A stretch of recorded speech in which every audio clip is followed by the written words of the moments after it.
मैं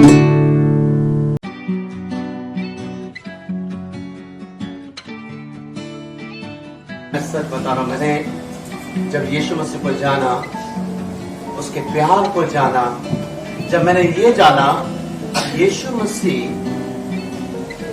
इतिहास भूगोल का परमेश्वर नहीं है, वो मनुष्य जाति का प्रभु है। मनुष्य जाति में बोल रहा हूं, हम सब मनुष्य जाति यहां बैठे हैं।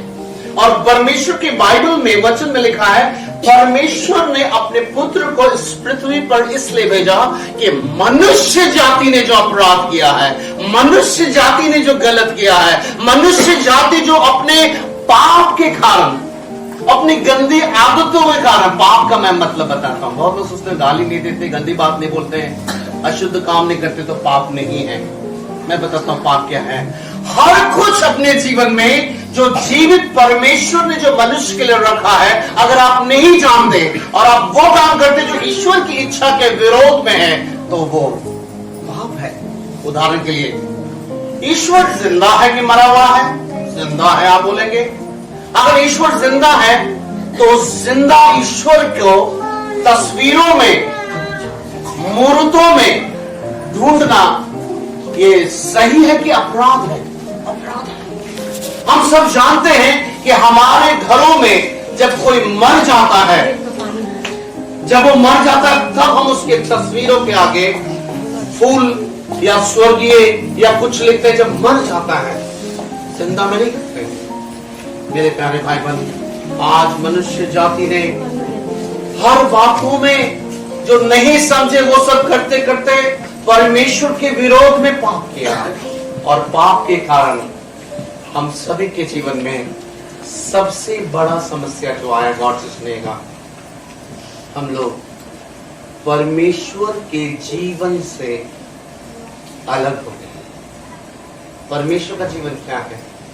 परमेश्वर का जीवन यह है कि आप तुमको गाली दें और हम आपको जवाब देते, और आप गाली देते, आप दुखी हो और हम आनंदित। ऐसे बहादुर लोग मिलेंगे क्या समाज में? नहीं मिलेंगे, क्योंकि ये तो परमेश्वर का जीवन है। आप गाली दे, 10 गाली हम दे दे, आप भी बर्बाद, हम भी बर्बाद। कौन बहादुर है भाई?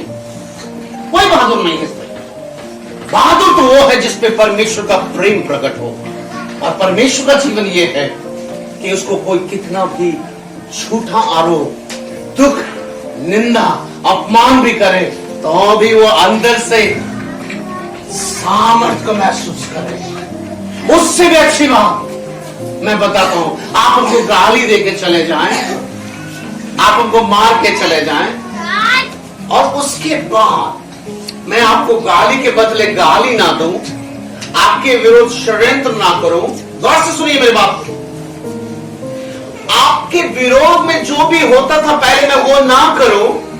आप गाली देके गए, मार के गए, अशुद्ध बात बोल के गए, मेरे माँ बाप के लिए बोले, मुझको बोले, मेरे परिवार को बोले, और मैं बंद कमरे में घुटने पे जाकर प्रार्थना कर रहा हूं, हे पिता ने क्षमा कर दीजिए।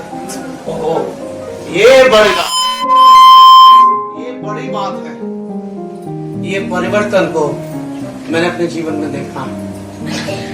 ये बड़ी बात है मेरे प्यारे भाई बहन। मैं सच बता रहा हूं, बहुत जिंदगी बहुत जी ली, चुगली करना, विरोध करना। और सच बता रहा हूं, डॉक्टर के पास जाइएगा, बीमार होइएगा, ठीक होइएगा, फिर कुछ दिन रहिएगा, फिर जाइएगा, कभी डिस्टर्ब होइएगा तो मानसिक रोगी के पास जाइएगा। समस्या मुख्य रूप से हमारे अपराधों के कारण है, क्योंकि हम परमेश्वर से अलग हो गए हैं। और मैं आपको एक बात बताता हूँ, मेरे बच्चे लोगों ने जो एक्ट किया, उसमें एक बात आपने देखा होगा कि यीशु मसीह के रूप में दिखाया। मुझे आज से कुछ साल पहले आराम में जब मैं यीशु मसीह के बारे में बता रहा था, कुछ कट्टरपंथ लोगों ने मुझको घेरा। अब पता मुझे क्या कहा? यीशु मसीह पढ़े आए, यीशु मसीह के बारे में तो खुद ही मर गया, खुद ही मार के टांग दिया। ये तो खुद को ही नहीं बचा सका, इसको हम क्यों मानेंगे? काश काश एक इंसान इस बात को समझ पाता। गौर से सुनिएगा मैं क्या कर रहा हूं। इस बात को कम से कम समझ पाता कि किसी दिन आप घर से बाहर निकले और आपके माँ बाप को मालूम नहीं है कि आप एक क्रिमिनल हैं, आप स्मगलर हैं, आप व्यभिचार करने वाले हैं, आप वेश्याओं के बीच में जाने वाले हैं, आप गांजा पीते हैं, आप गंदे काम करते हैं, आप विरोध के लिए सुपारी लेते हैं, लेकिन आपका घर का लोग नहीं जानता और आप आराम से घूम रहे हैं। और कुछ दिन के बाद आपको पता चलता है आपके विरोध में केस हो गया है और आप मारे मारे फिर रहे हैं। और किसी दिन एक जगह रोड पे आप भीड़ को देखते हैं और देख रहे हैं कि आपका पिता, आप ही का बाप बीच सड़क पे उसको चप्पल और जूते से मारा जा रहा है और बाप ये कह रहा है, बेटा नहीं किया है, बेटा नहीं किया है, मैंने किया है, मैंने किया है, मुझे मार, मुझे मार। दिल नहीं पिघलेगा, नहीं लगेगा कि ये क्या, मेरे पापा तो कभी गलत नहीं किया, गलत तो मैंने किया था। और पापा क्यों मार रहे हैं और पापा भी कह रहे हैं कि मैंने किया है। पापा आपको नहीं मन करेगा भीड़ में घुस के जाके कहे कि भाइयों रुको, वो नहीं अपराधी है, मैं अपराधी हूं, मैंने किया है, मेरी सजा को ले रहा, लेकिन वो पापी नहीं है, पापी मैं है। क्या उस बाप का परिचय इस प्रकार से देखने के बाद आपको सचमुच उससे प्यार नहीं हो जाएगा क्या? मेरे से जस्ट बड़ा वाला भाई डीएसपी है अभी झारखंड में। मैं भी डीएसपी पढ़ने के लिए मैं पढ़ाई कर रहा था, लेकिन जब मैं यीशु मसीह को जाना था और छपरा की घटना है, एक व्यक्ति मेरे पास आया और उसको रोज लगभग बता रहा था कि आधा कप खून जो है पाइल्स में निकल जाता था और उसके हालात खराब थे। और जब उसने इस बात को बताया तो उसको तरस आ गया। मैंने उसको बताया कि भाई आप क्यों दुख सह रहे हो, आप डायरेक्ट परमेश्वर से बात करके ठीक हो सकते हो। उन्होंने बोला ये कैसे हो सकता है। मैंने उस प्यारे पापा यीशु मसीह के बारे में बताया जो तुम्हारे लिए भी बलिदान हुआ है। अगर एक बार पुकार के तो देखो मेरे प्यारे भाई बहन। उस शाम उस भाई के साथ मैंने प्रार्थना किया और बहुत परेशान था। आप जिन लोगों को या आपके परिवारों में दोस्त यार में जिनको जानते हो कि मेजर पाइल्स का प्रॉब्लम है, वो बहुत परेशान रहते हैं। लेकिन जब तक आप दुनिया दूसरे के दुख को समझेंगे नहीं तो आप कभी भी उसके लिए आशीष का कारण नहीं बन सकते हैं। बहुत तकलीफ रहता है।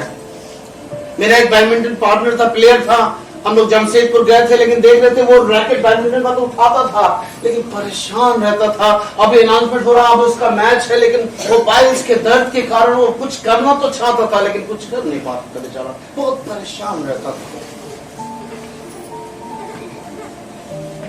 मेरे प्यारे भाई बहन,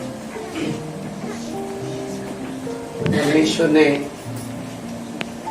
अद्भुत रीति से जब हम लोग वहां पर प्रार्थना किए, अगली सुबह जो इतना सालों से रोज ब्लड निकल रहा था, आया और गले लगा लिया, भैया आज गजब हो गया। क्या हो गया?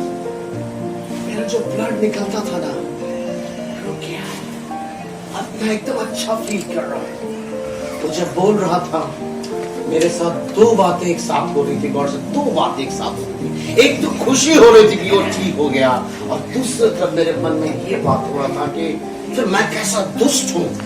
अगर मेरे पास सचमुच इतनी अच्छी चीज है, किसी का जिंदगी बदल सकता है, तो मैं भी उसी संसार के रफ्तार में चले जा रहा हूँ। मैं एसपी, डीएसपी, आईएएस बनना चाहूँ, सिर्फ मेरे बताने के कारण उसका जिंदगी बच गया।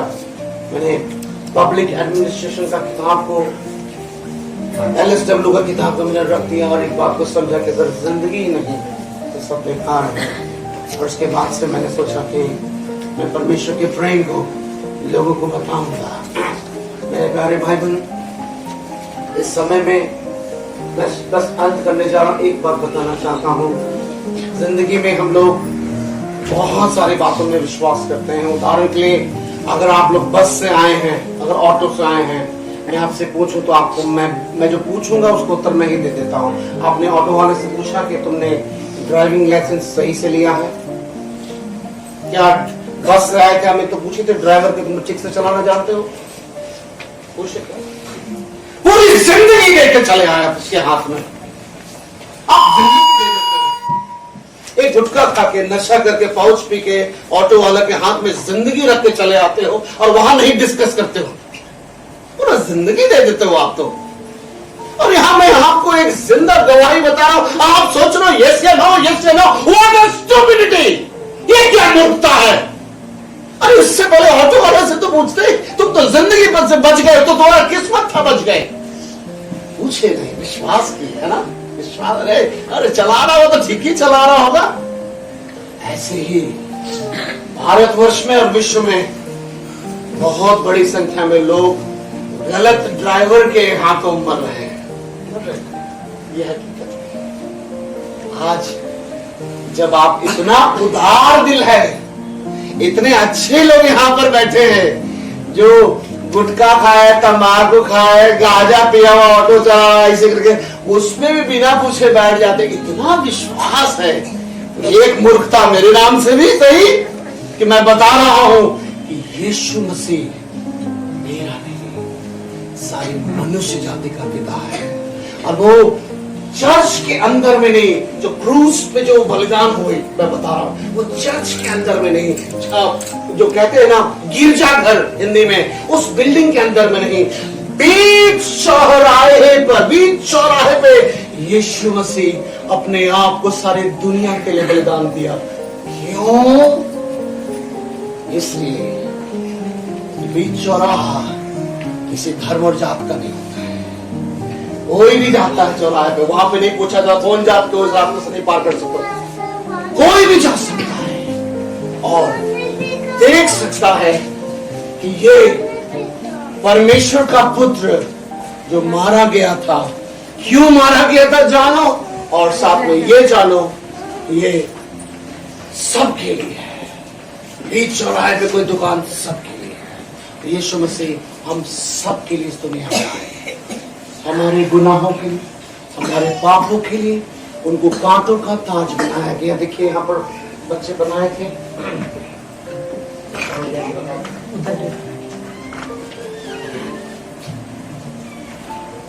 ये तो मैं बता रहा हूँ, ये तो बच्चे लोग को ऐसे करके करना था, ये नाटक करना था। लेकिन मैं इसके द्वारा ही बताना चाहता हूँ कि अभी भारत में एक बार फिर से जो है हरनाथ सिंधु करके जो है मिस यूनिवर्स बनी है, उसको जो है मैंने सुना कि 27 करोड़ का जो है डायमंड जो है उसके इसमें लगा हुआ है।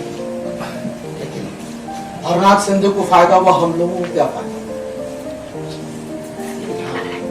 ऐसा ही एक मुकुट जिसमें कांटे थे, सिर्फ कांटे,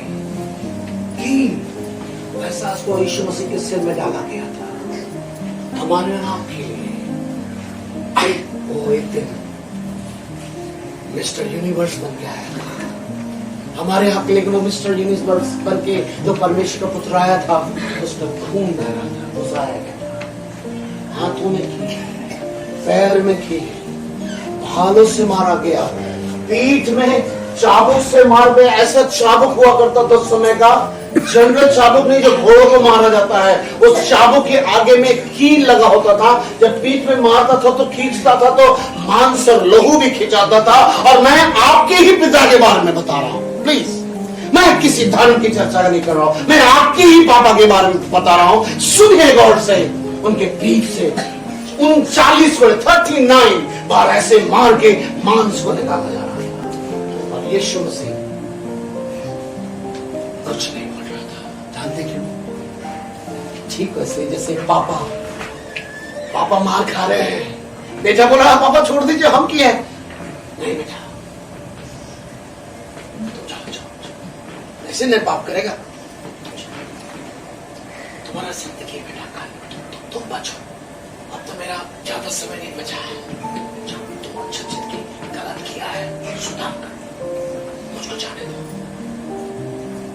ऐसे करके यीशु मसीह ने अपने प्राण को त्याग दिया, उनको कब्र में डाल दिया गया। तीसरे दिन मुर्दों में से यीशु मसीह जी उठा।